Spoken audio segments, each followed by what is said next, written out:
வங்கக் கடல் கடைந்த மாதவனைக் கேசவனை திங்கள் திருமுகத்துச் சேயியழார் சென்றிறைஞ்சி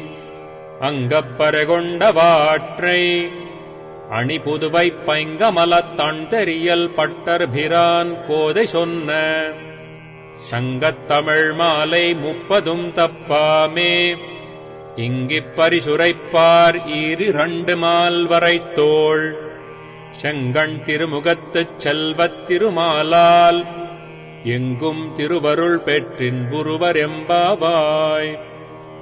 வங்கக் கடல் கடைந்த மாதவனைக் கேசவனை திங்கள் திருமுகத்துச் சேயியழார் சென்றிறைஞ்சி அங்கப்பரகொண்ட வாற்றை அணிபுதுவைப் பைங்கமலத் தண்டெறியல்